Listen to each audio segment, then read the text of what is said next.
Upaya hukum pra-peradilan yang dimohonkan Sekjen PDIP Hasto Kristianto, KPK melanjutkan pemeriksaan kembali. Hasto yang diagendakan menjalani pemeriksaan di KPK malah tak menghadiri panggilan penyidik KPK. Lalu mengapa Hasto mangkir dan apakah pengajuan pra-peradilan dapat menghambat pemeriksaan? Kita akan membahasnya bersama dengan mantan pimpinan KPK Saud Situmorang dan tim kuasa hukum Hasto Kristianto Johannes Oberlin Tobing. Selamat malam Pak Saud dan juga Bang Johannes. Selamat malam. Ya, selamat malam. Selamat malam. Baik, terima kasih sudah bergabung. Saya ke Bang Johannes dulu. Bang Johannes, jadi apa alasan Hasto Kristianto mangkir dari pemeriksaan KPK hari ini? Sebagaimana tadi sudah disampaikan Humasnya Pengadilan Jakarta Selatan bahwa begitu diputuskan kemarin hari Kamis, Jumatnya kita langsung daftar lagi permohonan pra-pid.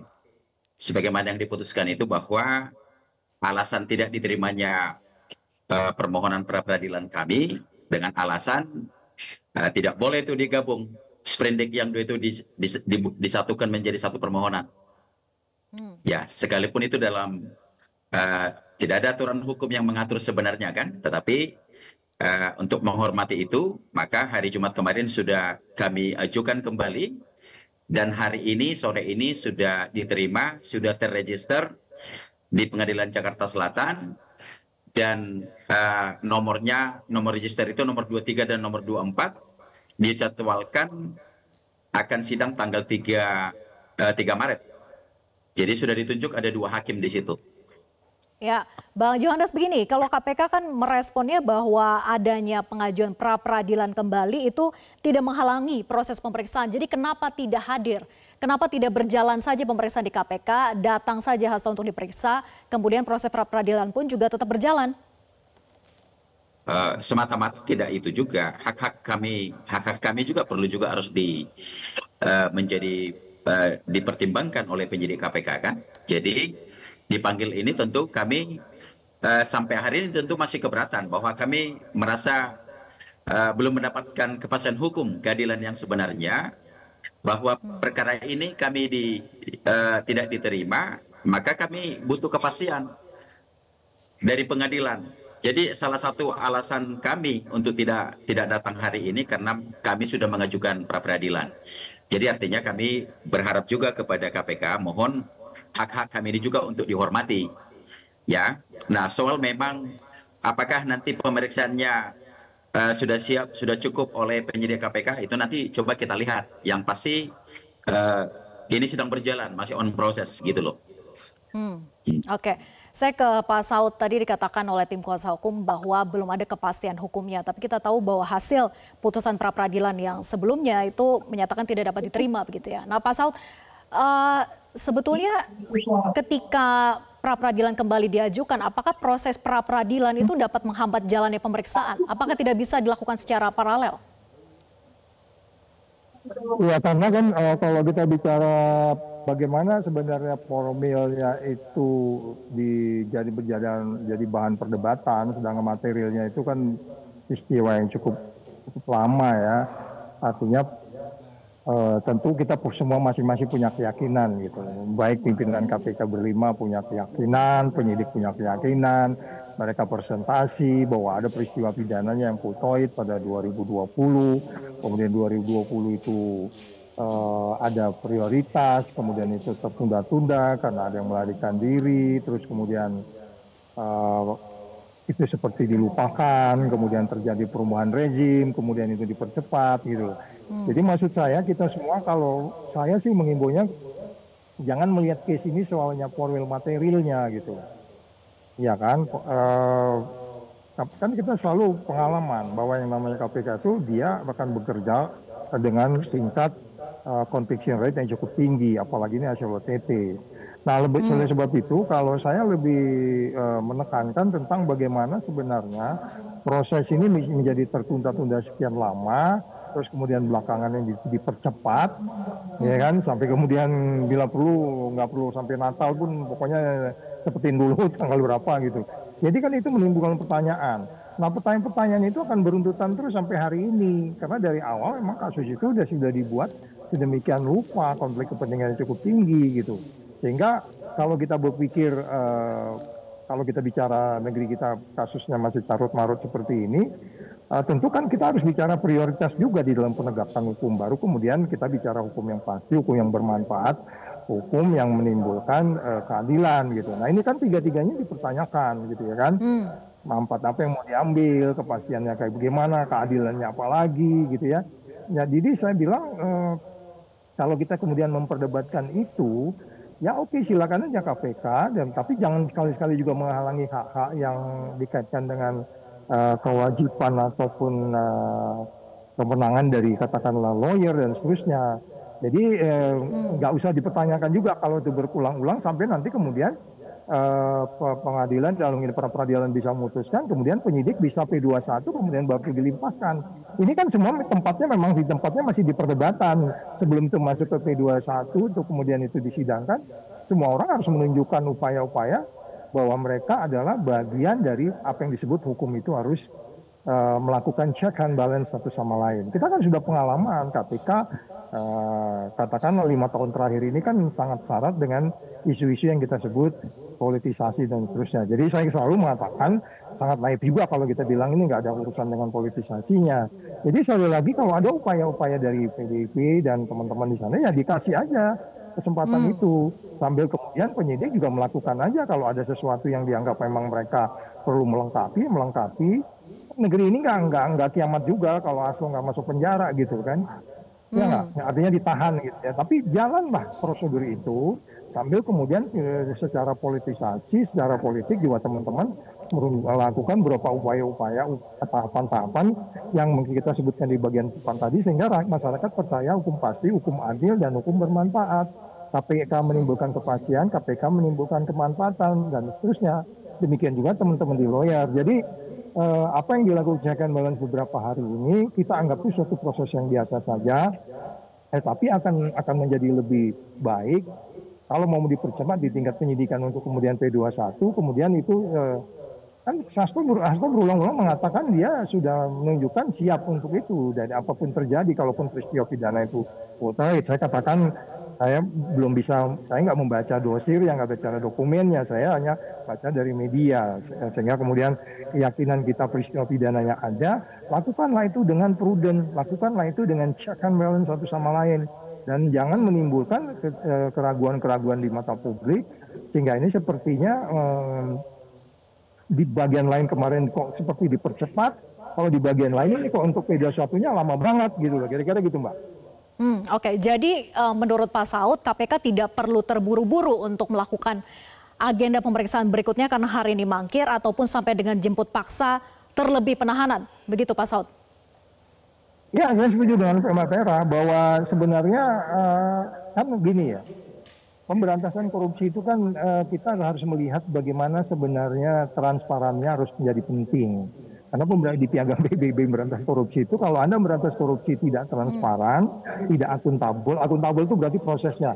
Kalau saya sih pribadi mengatakan buru-buru tanggal 24 Desember itu juga nggak akuntabel. Peristiwa ini udah hampir berapa tahun kok tiba-tiba dipaksain banget gitu ya kan. Jadi wajar aja kalau kita mikir-mikir, kita kan nggak hidup di ruang hampa gitu. Jadi setelah akuntabel, kemudian ya bebas dari konflik kepentingan. Kan dari awalnya konflik kepentingan cukup tinggi. Jangan salahkan saya juga kalau saya berpikiran ada konflik kepentingan yang tinggi dan unsur fairness di sini gitu. Jadi Anda jangan nggak akan bertemu pemberantasan korupsi yang baik kalau Anda nggak transparan, nggak akuntabel, terus kemudian nggak bebas kepentingan, tidak fairness. Fairness itu paling tepat tinggi. Fairness juga tanya deh. Ya, tanya aja rakyat Indonesia, lakukan sensus pasti akan paling tidak 50-50. Tapi kenapa jadi pertanyaan fairness itu? Penegakan hukum kalau menimbulkan pertanyaan dari sisi fairness berarti ada sesuatu. Jadi kalau ada check and balance dari teman-teman lawyernya Hasto udah dilayani aja dan kemudian dari para peradilan juga melayani itu dengan baik gitu.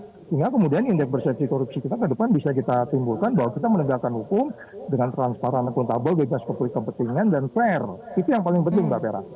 Oke, saya ke Bang Johannes. Jadi apakah kali ini tim kuasa hukum optimis permohonan pra peradilan yang diajukan secara terpisah akan dapat diterima? Nah, jadi saya sebelum ke sana menambahkan dari Bang Saud tadi ya, Bang Saud Situmorang. Jujur aja kan Pak, ini kan kita masih uji soal penetapan tersangka ini sah atau tidak. Kan begitu ya, bagaimana para saksi ini dipanggil, diperiksa, kami menemukan adanya intimidasi, ada gratifikasi hukum, ada SPDP yang bocor, iya kan? Terus kemudian bagaimana penggeledahan itu dilakukan, bagaimana penyitaan itu dilakukan oleh penyidik KPK. Ini yang menjadi pertanyaan kami. Tolong ini dong diuji kebenarannya di pengadilan. Apakah sudah dilakukan sebagaimana dengan SOP yang benar dari KPK?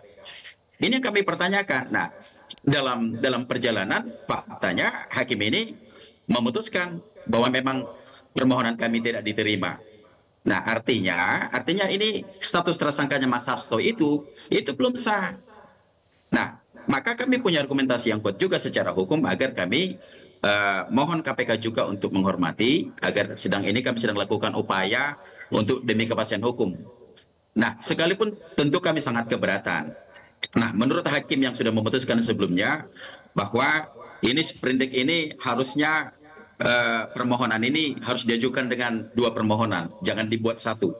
Nah, saya sih menyikapi kalau ini persoalannya nanti kalau sprindiknya dari KPK ada 50, apa ya kami harus buat permohonan 50 permohonan pra peradilan ke pengadilan. Karena ini kan tentu melanggar ajas peradilan kan. Ajas peradilan itu mudah, cepat, ringan, sederhana. Itu loh yang seharusnya. Nah, jadi itu poin-poin keberatan kami. Maka soal pertanyaan tadi Mbak, kami sebagai penasihat hukumnya Saudara Hasto Kristianto tentu kami optimis karena kami betul-betul paham semua materi-materinya. Administrasi yang dijalankan itu tentu banyak sekali pelanggaran-pelanggaran. Nah, oleh karena itu dalam 2 permohonan kami yang sudah diterima di pengadilan, tentu kami pun akan siap menghadapi persidangan tanggal 3 nanti. Tentu dengan harapan kami, ya mari kita junjung peradilan yang sehat, yang bersih, tanpa tidak ada intimidasi dari pihak manapun. Seperti Bang Saud bilang, ini ada yang berkepentingan dengan perkaranya Mas Hasto ini. Jadi kami ingin harus semuanya terbuka, harus betul-betul dapat dipercaya, kan gitu ya. Nah, jadi kami yakin dan betul bahwa tanggal 3 ini dengan bahan-bahan dengan sudah kami miliki, kami juga meyakinkan bahwa pra peradilan akan kami menangkan nanti. Demikian, Mbak. Oke, saya ke Pak Saud lagi. Pak Saud, jadi dengan mengikuti pertimbangan hakim dalam pra peradilan sebelumnya bahwa harus memisahkan 2 sprindik dalam 2 permohonan, apakah sebetulnya ini akan menjamin permohonan Hasto kali ini akan diterima sehingga status tersangka pun menjadi tidak berlaku? Ya, saya belum bisa menjawab itu karena aku pengalamannya kan jadi jaksa penuntut dan jadi penyidik, belum pernah jadi hakim. Tapi kalau main logika yang disampaikan nanti dan argumentasi nalar dan lain-lain disampaikan oleh teman penasihat hukum, itu mereka akan bisa melihat dari sisi formilnya, kan ini yang dibahas itu formilnya ya. Materinya kan saya selalu mengatakan sorry to say, saya sebenarnya yakin betul bahwa peristiwa pidananya ada. Tetapi bagaimana itu diselesaikan gitu. Itu menjadi pertanyaan. Kan di negeri kita kan selalu kayak gitu. Peristiwa pidana apa aja itu, entah tindak pidana khusus. Selalu yang jadi masalah kan bagaimana menyelesaikan kasus itu. Ya, itu yang membuat kita menimbulkan banyak keraguan yang kalau kita Mbak Vera tadi tanya bagaimana kemudian ini nanti apakah ada proses yang berubah, bisa jadi akan ada proses yang menimbulkan kepastian karena kalau 2 sprindik yang berbeda dengan alasan satu menghalangi penyidikan, saya kalau dalam posisi katakanlah tersangka pasti juga akan menghilangkan barang bukti bila perlukan. Apakah itu kemudian akan kemudian dari sprindik baru saya menghalangi penyidikan, itu kita bisa berdebat 2-3 semester itu karena bagaimanapun yang namanya bisa jadi buying time begitu ya Pak Saud. Iya, karena sejauh yang saya pahami nggak perlu pengakuan kok, bantah-membantah. Jadi sprindik yang kedua yang kata menghalangi penyidikan itu masih debatable sebenarnya. Jadi artinya kalau kita bicara bagaimana formilnya itu akhirnya diperdebatkan, ya itu jadi menarik. Kok kelihatannya nggak yakin gitu loh. Nanti kalau gagal yang ini kita pakai yang ini, yakin aja bahwa peristiwa pidana itu terjadi. Tapi kalau kemudian itu berdebat kenapa waktu itu tidak dilakukan dengan prudent, kan itu nggak jauh berbeda dengan keadaan waktu itu gitu, diakibatkan oleh keadaan waktu itu. Jadi penilaian Pak Pera bisa saja hakim berkeyakinan seperti yang saya sampaikan tadi untuk katakan menghilangkan barang bukti. Setiap orang itu pasti akan bertahan pada dirinya. Tinggal Anda buktikan aja. Kita nggak boleh pengakuan kok. Di KPK itu nggak perlu pengakuan. Silakan aja gitu. Jadi ini yang menunjukkan bagi saya menunjukkan ini yang jadi colored by politics gitu loh. Baik. Nanti bila perlu nanti bikin sprindik baru lagi gitu. Rupanya kurang sopan sama penyidik, kayak gitu-gitu kan. Kan bisa aja kan. Jadi ya fokus saja di perkara itu bahwa ada sejumlah angka yang diduga mungkin Hasto ikut di situ, silakan. Hasto juga dari awal juga saya lihat sudah siap untuk itu menjadi quote unquote bertanggung jawab di situ, dan itu menjadi tidak bertanggung atau dipertanyakan karena prosesnya yang jadi masalah. Dan negeri kita kan selalu prosesnya di situ, bukan peristiwa pidana yang nggak ada. Tapi bagaimana mereka menyelesaikan itu, bagaimana menjalankan itu, tadi disampaikan juga oleh Johannes tentang hukum yang cepat, bermanfaat, murah, itu kan itu udah bertahun-tahun kan. Terus pada bagian kemarin dipercepat, di speed up penyidikannya, terus kemudian diperlambat lagi prosesnya. Jadi ini kan jadi bertele-tele gitu Mbak Vera. Ya. Baik, terima kasih Pak Saud dan juga Bang Johannes atas diskusinya di Prime Time News malam hari ini. Kita nantikan saja nanti proses pra peradilan yang akan bergulir di pengadilan.